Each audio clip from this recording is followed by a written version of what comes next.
Seni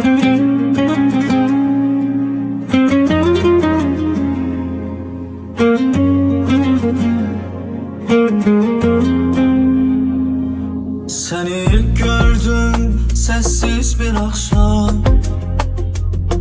küçede attım dayandı bir an. Gözümde deniz kirpiğin ıslandı, gülüşün içimde iz koyup kaldı. Ay kimi güzel sen, zamanı değişen, karanlık içime